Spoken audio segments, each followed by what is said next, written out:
പറയാനുള്ളത്. നന്ദി ശ്രീമതി എസ് ബിജിമോൾ ഈ വിഷയത്തിൽ പ്രതികരണം അറിയിച്ചത്. ഇപ്പോൾ അഭിഭാഷക അഡ്വക്കേറ്റ് ടി ബി മിനി കൂടി നമ്മോടൊപ്പം ചേരുന്നുണ്ട്. ശ്രീമതി ടി ബി മിനി, നമ്മൾ ഈ വിഷയം സംസാരിക്കുകയായിരുന്നു. അതുമായി ബന്ധപ്പെട്ട് ഇതുവരെ ഈ അഭിഭാഷക കൂട്ടായ്മകൾ സ്വീകരിച്ച നടപടികൾ, പോലീസ് അന്വേഷണം എങ്ങനെ പോകുന്നു എന്നതൊക്കെ ഇപ്പോൾ ഇവിടെ വിശദീകരിക്കപ്പെടുകയുണ്ടായി. താങ്കൾ എങ്ങനെയാണ് ഈ സംഭവത്തെ കാണുന്നത് അഡ്വക്കേറ്റ് ടി ബി മിനി? അല്ല, ഇതിൽ ആർക്കെങ്കിലും ഒരു അഭിപ്രായ വ്യത്യാസം ഉണ്ടാകേണ്ട കാര്യമില്ല. അതായത് ചെയ്ത കാര്യങ്ങൾ മുഴുവൻ തെറ്റാണ്.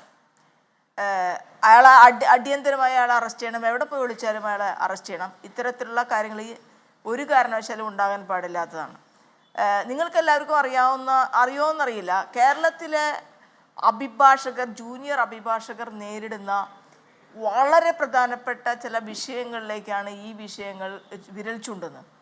അതായത് ഇത്രയധികം പഠിച്ച് ഒരു ജോലി കിട്ടാൻ വേണ്ടി കഴിയാത്ത ഒരു സാഹചര്യത്തിൽ ഏതെങ്കിലും ഒരു അഭിഭാഷകരുടെ ഫേമിൽ അവർ ജോലി ചെയ്യുന്ന സമയത്ത് ആ അഭിഭാഷകർക്ക് പരിപൂർണമായും സീനിയർ അഭിഭാഷകർക്ക് കീഴ്പ്പെടേണ്ട ഒരവസ്ഥ കേരളത്തിലെ എല്ലാ ജൂനിയർ അഭിഭാഷകർക്ക് ആണ് പെണ്ണ് വ്യത്യാസമില്ലാതെ സ്ത്രീകളെ സംബന്ധിച്ച് പ്രത്യേകിച്ച് തിരുവനന്തപുരവുമായി കേന്ദ്രീകരിച്ചുകൊണ്ട് കഴിഞ്ഞ കുറച്ച് ദിവസങ്ങൾക്ക് മുൻപ് 2 കേസ് വനിതാ അഭിഭാഷകരുമായി ബന്ധപ്പെട്ടുകൊണ്ട് സെക്ഷൽ എക്സ്പ്ലോയിറ്റേഷൻ വരെ വിധേയമായി കൊണ്ടിരിക്കുന്നു എന്നുള്ളതാണ്. ഇപ്പം നേരത്തെ ബിജിമോൾ പറഞ്ഞൊരു ആക്ട് ഇല്ലേ, പോഷ് ആക്ട്. ആ പോഷ് ആക്ട് എല്ലാ സ്ഥലത്തും സിനിമയിലൊക്കെ നടപ്പിലാക്കണം എന്ന് പറഞ്ഞ് നമ്മൾ അഡ്വക്കേറ്റ്സ് ആയിട്ടുള്ള പലരും നമ്മൾ രംഗത്ത് വന്നിട്ടുണ്ട്. പക്ഷെ എന്തുകൊണ്ട് വനിതാ കമ്മീഷൻ ഇടപെട്ടിട്ട് സിനിമാ മേഖലയിൽ അങ്ങനത്തെ കാര്യങ്ങൾ ചെയ്തപ്പോൾ ഈ വക്കീലന്മാരുടെ ഓഫീസുകളിലും തീർച്ചയായിട്ടും ഇത് നടപ്പിലാക്കപ്പെടേണ്ട ഒരു ആക്റ്റാണ്. അവിടെ ഈ എന്തുകൊണ്ട് വനിതാ അഭിഭാഷകരായിട്ടുള്ള ആളുകളെ സംബന്ധിച്ച് നിങ്ങളൊന്ന് മനസ്സിലാക്കണം. ഈ ബാർ കൗൺസിൽ എന്ത് ചെയ്യുന്നു അഭിഭാഷകർക്ക് എന്ന് ചോദിച്ചാൽ സത്യത്തിൽ പറഞ്ഞ വട്ടപൂജ്യമാണ്. 5000 രൂപ ജൂനിയേഴ്സിന് കൊടുക്കാമെന്ന് തീരുമാനിച്ചിട്ട് അത് എത്ര പേർക്ക് കൊടുത്തിട്ടുണ്ട്, എങ്ങനെയാണ് അത് കൊടുത്തുകൊണ്ടിരിക്കുന്നത്? ഞങ്ങളുടെ വെൽഫെയർ ഫണ്ടിൻ്റെ അടക്കം പൈസ വലിയ രീതിയിൽ വർദ്ധിപ്പിച്ചിരിക്കുകയാണ്. ഈ സ്റ്റാമ്പുകളുടെ എല്ലാത്തിൻ്റെയും പൈസ കൂട്ടി. ഈ പൈസ മുഴുവൻ എത്തുന്നത് അഭിഭാഷകരുടെ ക്ഷേമത്തിന് എങ്ങനെയാണ് ഉപയോഗിക്കുന്നതെന്ന് അറിയാൻ ഞങ്ങൾക്ക് താല്പര്യമുണ്ട്. കാരണം ഇതിൽ എത്ര പുതിയ ആളുകൾ എൻറോൾ ചെയ്യണം, ഈ എൻറോൾ ചെയ്യുന്ന ആളുകൾ എവിടെ എത്തുന്നു? മാത്രമല്ല റിട്ടയർ ചെയ്ത ആളുകൾക്ക്, ഏതൊരു ജോലിയിൽപ്പെട്ട ആളുകൾക്ക്, ഇനി വക്കീലന്മാരായാലും ജഡ്ജിമാരായാലും മജിസ്ട്രേറ്റുമാരാണെങ്കിലും റിട്ടയർ ചെയ്താൽ അവർക്ക് ഈ പ്രൊഫഷനിലേക്ക് വരാം. ജൂനിയർ അഭിഭാഷകരെ സംബന്ധിച്ച് ഒരു 5000 രൂപ മാസം കിട്ടത്തക്ക വിധത്തിലുള്ള ഒരു ജോലി ഇവിടെ സംവിധാനത്തിന് ഒരു ഉറപ്പും ഇവിടെ ഇല്ല എന്ന് പറയുന്ന സത്യത്തിൽ നിന്നാണ് ഈ വിഷയങ്ങൾ. ഇപ്പോൾ ബിജിമോളെ സംബന്ധിച്ചോളം പി രാജീവിനെ സംബന്ധിച്ചോളം ഇവർ 2 പേരും സർക്കാരിൻ്റെ പ്രതിനിധികളാണ്. നിയമമന്ത്രിയാണ് രാജീവ് സഖാവ്. അദ്ദേഹത്തിനെ സംബന്ധിച്ച് ഞങ്ങളുടെ അഭിഭാഷകരായിട്ടുള്ള ആളുകൾ നേരിടുന്ന ഗവൺമെൻറ് പ്ലീഡറേഴ്സിന് കാശ് കൂട്ടിക്കൊടുക്കാൻ ഒരു ബുദ്ധിമുട്ടുണ്ടായിരുന്നില്ല.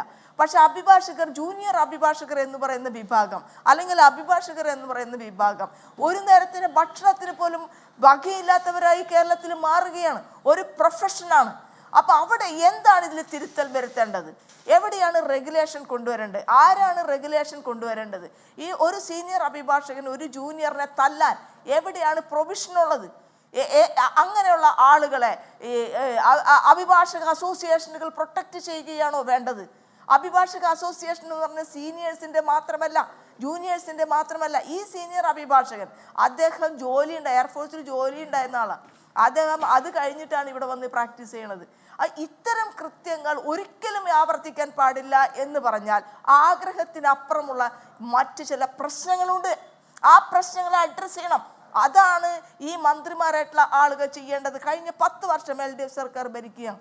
അഭിഭാഷകരായിട്ടുള്ള ആളുകളെ സംബന്ധിച്ച് ഞാൻ പലപ്പോഴും എൻ്റെ സുഹൃത്തുക്കളായിട്ടുള്ള എനിക്ക് എല്ലാ സുഹൃത്തുക്കളും ഇടതുപക്ഷത്തുള്ളവരാണ്. അവരോട് ഞാൻ പറയുന്ന ഒരു കാര്യമുണ്ട്.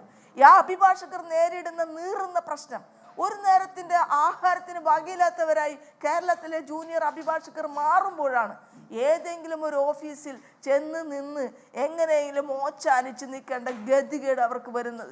ഇതൊരു മാന്യമായ ഒരു പ്രൊഫഷനാണ്. ഇൻഡിപെൻഡൻ്റ് ആയിട്ട് പ്രാക്ടീസ് ചെയ്യാൻ കഴിയുമെന്ന് കരുതിയാണ് വക്കീലന്മാരാവുന്നത്. അവർക്ക് ഏറ്റവും നന്നായി പഠിക്കുന്ന ആളുകൾ തന്നെയാണ് ഈ പ്രൊഫഷൻ തിരഞ്ഞെടുത്ത് വരുന്നത്. കേരളത്തിൽ അവരുടെ അവസ്ഥ എന്താണെന്ന് അറിയാനുള്ള ഒരു സർവേ എങ്കിലും സർക്കാർ അടിയന്തരമായി നടത്തേണ്ടതുണ്ട്. ഈ വിഷയത്തിൽ വന്നാൽ തീർച്ചയായിട്ടും രക്ഷപ്പെടാൻ ആൾക്ക് സമ്മതിക്കാൻ പാടില്ല. ഇത് ബെയിലബിൾ ആയിട്ടുള്ള ഒഫൻസ് ആണോ എന്ന് പറയുന്ന ഒരു വിഷയം ഇതിൽ വരും.